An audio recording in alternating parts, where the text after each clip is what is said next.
बालिका बहू, तेरी शादी होने वाली है अगले महीने। ये बस्ता उठाकर कॉलेज जाना बंद कर दे अब। अरे कैसी बात कर रही हो, अभी उसकी उम्र ही क्या है। इतनी जल्दी शादी करने का फैसला मैं नहीं लेने वाला। फैसला लेने के लिए तुम्हें कहा किसने है? अरे मैंने कह दी शादी है तो है अगले महीने। बेचारी अमिता करती भी तो क्या, छोटी सी उम्र में बन जाती है अपने से 2 गुने उम्र के आदमी की बीवी। शादी के बाद देर रात पति घर आता है। खाना लगाओ, भूख लग रही है। अमिता खाना लगाती है। ये क्या बनाया है? वो सारा खाना फेंक देता है। कर्म ही खराब थे जो इतनी कम उम्र के लड़के से शादी करा दी। तभी वहाँ अमिता की सास आ जाती है। अरे हमें क्या पता था कि ये इतनी कामकाज में ढीली है। इसकी माँ ने तो कहा था रॉकेट की स्पीड से काम करती है।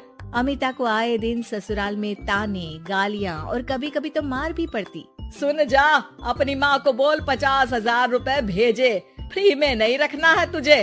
अरे मेरी एक आँख का ऑपरेशन भी तो करवाना है। अमिता को सास घर से निकाल देती है। अमिता परेशान होकर मायके की ओर जाती है। वो घर तो पहुंचती है लेकिन वहाँ ताला लगा है।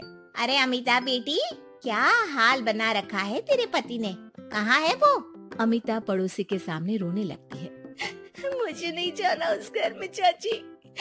मेरे मम्मी पापा कहाँ है? उन लोगों ने तो ये मकान छोड़ दिया बिटिया। वो लोग तो कहीं और शहर चले गए। तुझे नहीं बताया? अमिता जोर जोर से रोने लगती है। नहीं बताया।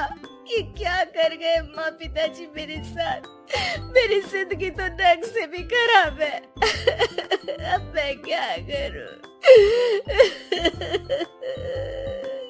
अमिता रोते हुए वहाँ से जा रही होती है कि उसे एक औरत मिलती है। अरे सुनो तो, रो क्यों रही हो? तो क्या करूँ? हंसू? अमिता उस औरत को अपनी सारी कहानी बताती है। देखो, मेरा सिलाई का काम है। अगर तुम चाहो तो मेरे साथ ये काम कर सकती हो। बदले में मैं तुम्हें रहने की जगह, खाना और 1 दिन का 100 रुपया भी दूंगी। अमिता कुछ सोचती है और फिर उस औरत के साथ चल देती है। अब क्या था, अमिता की जिंदगी अपने मायके और ससुराल से दूर एक नए सिरे से शुरू होती है। रहना खाना फ्री होने के कारण अमिता रोज का पैसा बचा लेती। वो आसपास के लोगों के भी कपड़े सिलने लगी। और एक दिन सिलाई सेंटर की एक औरत कहती है, अरे वो साड़ी की कंपनी है ना, वो बिक रही है। पास बैठी अमिता सारी बात सुन रही थी। हाँ, बिक तो रही है, लेकिन उस बंद पड़ी मनहूस कंपनी को खरीदेगा कौन? तभी तो इतनी सस्ती बिक रही है, लेकिन कोई खरीदार नहीं है। फिर भी कितने की बिक रही है? अरे पूरे 5 लाख में मशीनों के साथ। लेकिन यहाँ कोई लेबर काम नहीं करेगा। पुराने मालिक ने किसी को पैसे ही नहीं दिए। उन लोगों ने कहा है कि जो नया मालिक आएगा वो लोगों को पैसा देगा। 5 लाख। अमिता घर आती है और अपने पैसे गिनती है। पूरे 3 लाख। अमिता सिलाई सेंटर वाली उस औरत के पास जाकर कहती है, चाची, मैंने इतने साल की कमाई में ये पैसे जमा किए हैं। पूरे 3 लाख है। वो बंद साड़ी की फैक्ट्री मैं खरीदना चाहती हूँ। अरे अमिता, पागल हो गई हो क्या? वो 5 लाख की बंद मनहूस फैक्ट्री खरीदेगी, फिर लेबर का बकाया पैसा देगी, और वो फैक्ट्री चलेगी कि नहीं ये भी कोई नहीं जानता। लेकिन अमिता नहीं मानती। वो उस औरत से कहती है कि वो उस फैक्ट्री को खरीदना चाहती है और खरीद कर ही रहेगी। औरत भी अमिता की मदद कर देती है और फिर अमिता के नाम एक साड़ी फैक्ट्री हो जाती है। शुभारंभ वाले दिन अमिता लेबर से कहती है, मैं इस फैक्ट्री को दोबारा खड़ी करना चाहती हूँ। आप लोग इसमें माहिर हैं। मैं नहीं जानती कि पहले वाला मालिक के काम करने का क्या तरीका था, लेकिन मैं अपनी योजनाओं के साथ आई हूँ। मेरे पास आप लोगों को देने के लिए अभी तो पैसे नहीं है, लेकिन मैं वादा करती हूँ 3 महीने में आप लोगों के पैसे ब्याज सहित आप लोगों को दे दूंगी। और ये क्या बात होती है? हम सारा दिन फिर से काम करें और पैसे ना मिले तो हम खाएंगे क्या? सिर्फ 3 महीने की बात है। वैसे भी आप लोग बिना काम के यहाँ नए मालिक के इंतजार में बैठे ही थे। मैं काम करना चाहती हूँ और 3 महीने में सारे पैसे देने का वादा भी करती हूँ। लेबर आपस में सलाह करते हैं और अमिता की बात मान लेते हैं। सिलाई सेंटर से मशीन, सिलाई और कपड़े के ज्ञान में माहिर हो चुकी अमिता सभी के साथ मिलकर खुद काम करती। शहर और दूसरे शहरों में घूम घूम कर साड़ी का डिजाइन दिखाती और ऑर्डर लेती। अमिता को कई जगह से ऑर्डर आ जाते हैं। कई लोग उसके काम को सराहते तो कई आलोचना भी करते। अरे बड़े बड़े व्यापारी बैठे हैं, यहाँ तू कहाँ टिकेगी? लाओ दिखाओ कैसी साड़ी बना रही है तुम्हारी फैक्ट्री।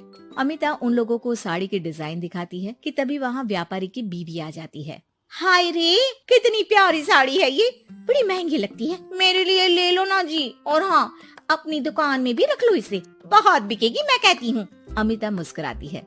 अरे सेठ जी, बड़े बड़े व्यापारियों से नहीं, पर अच्छी डिजाइन और क्वालिटी से बाजार में चलती है।